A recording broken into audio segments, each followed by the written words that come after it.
भगवान शंकर धरती के अंदर में समाने लग गए तो भगवान शंकर के 6 टुकड़ा हो गया। एक टुकड़ा पृष्ठभाग केदारनाथ, 2 भुजाएं तुंगनाथ के रूप में प्रकट हुए, पेट में भाग मध्य महेश्वर के रूप में प्रकट हुए और मुख के भाग रुद्रनाथ के रूप में प्रकट हुए और जटा कल्पेश्वर के रूप में बद्रीनाथ के पास में प्रकट हुए। वहां वो 5 केदार और ब्रेन पशुपतिनाथ के भगवान के रूप में यह प्रकट हो गए। ये भगवान शंकर जी का ब्रेन है, ब्रेन मस्तक। हम बहुत दिन से विचार करते थे भगवान शंकर जी का ब्रेन तो नेपाल में है, फिर नेपाल में गरीबी कैसे है? नेपाल में गरीबी कैसे है?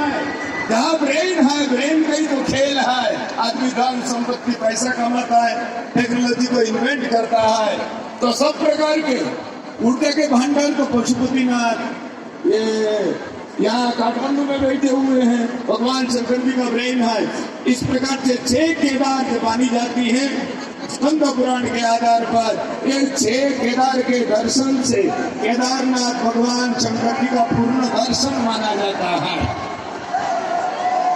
तो गतो विगत पशुपतिनाथ भगवान की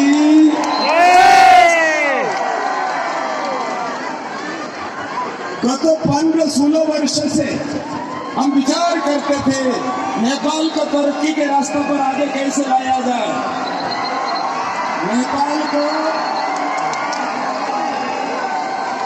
तरक्की के रास्ते पर आगे कैसे लाया जाए, नेपाल आत्मनिर्भर हो जाए, नेपाल में औद्योगिक क्रांति हो, नेपाल के अंदर में स्वरोजगार स्वावलंबन पैदा हो। हमारे हिंदी भाषा समझ में आ रहा है आपको?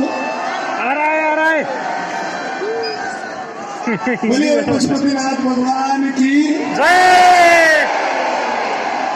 ऐसे नेपाल से मेरा वास्ता बहुत लंबा है, इसीलिए नेपाल के सबसे बड़ा कैंसर हॉस्पिटल खजुरा में बना हुआ है। 300 बेड का कैंसर हॉस्पिटल, उसका नाम पहले मेरा ट्रस्ट के नाम से था, आज उसका नाम मैंने नेपाल सरकार को उस हॉस्पिटल को दे दिया। अब उस हॉस्पिटल का नाम हो गया सुशील कोइराला प्रखर कैंसर हॉस्पिटल। प्रखर मेरा ही नाम है। नेपाल से मेरा बहुत वास्ता है। मैं चाहता हूँ नेपाल तरक्की के रास्ता पर खूब आगे बढ़े। जब ठाकुर जी का ब्रेन, भगवान शंकर जी का ब्रेन नेपाल में है, नेपाल तरक्की क्यों नहीं कर सकता है? नेपाल पैर पर खड़ा क्यों नहीं हो सकता है? ये संभव है। इस बात को पिछले 16 साल से मैं विचार कर रहा था। नेपाल में जो ये ठाकुर जी का ब्रेन है, होते हुए भी नेपाल के लोग नौकरी के लिए कोई दूसरे देश में जाते हैं। इसलिए नेपाल के ये जो ब्रेन है, इसको क्रियाशील करने की जरूरत है, जगाने की जरूरत है। जगाने के लिए एक बड़ी आध्यात्मिक ऊर्जा की आवश्यकता है। ये विचार करके यहाँ चंडी महायज्ञ और महागणपति महायज्ञ का विराट आयोजन गत 11 मार्च, गत क्या है, बैसाख है? नहीं, बैसाख नहीं, फाल्गुन 27 से आरंभ हो गया। ये हंस मंडप आपके पशुपतिनाथ के बगल में ही ये यज्ञ आरंभ हो गया। वृद्धि क्रम से यज्ञ चल रहा है और उसका पूर्ण स्वरूप 10 गते बैशाख, 10 गते अक्षय तृतीया से आरंभ होकर के 23 अप्रैल से और 7 मई तक आपको दर्शन करने का अवसर प्राप्त हो जाएगा। ये इतना बड़ा यज्ञ है। 10,000 दुर्गा सप्तशती चंडी पाठ होगा और 40,000 गणपति अथर्व विशिष्ट का पाठ नेपाल के धरती पर नेपाल के उत्थान के लिए, नेपाल के विकास के लिए इतना बड़ा यज्ञ नेपाल के धरती पर पहले बार हो रहा है।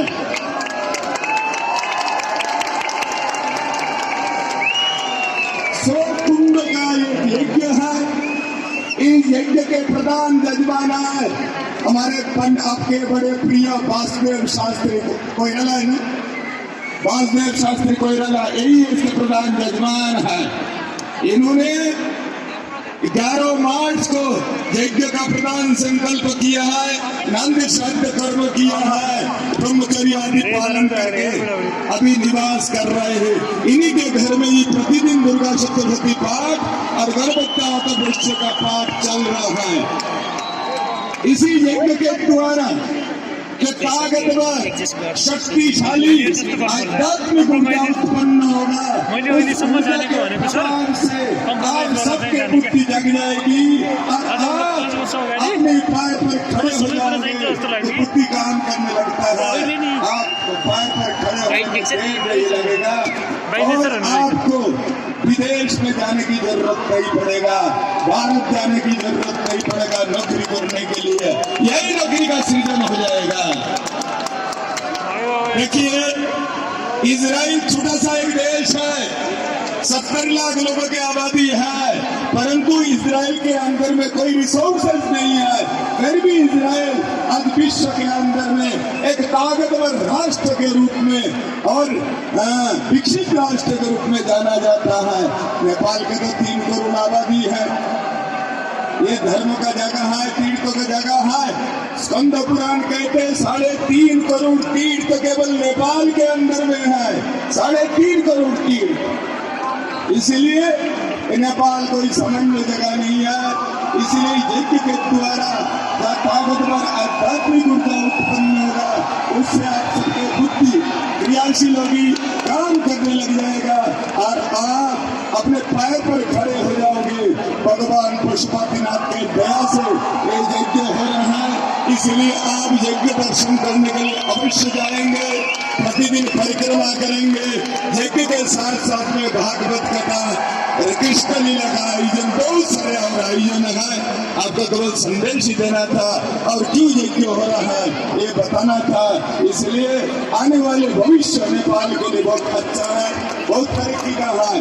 आप सब अपने पैर पर खड़े हो जाएंगे, इसीलिए यज्ञ का आयोजन है। और ये बगल में ही हम सब मंत्र हो रहा है बंगाली में, इन्हीं शब्द के साथ बोलिए पशुपतिनाथ भगवान की, पशुपतिनाथ भगवान की, माता की। धन्यवाद स्वामी श्री बलखजी महाराजलाई। नेपाल र नेपालीको हितको लागि एउटा सन्तले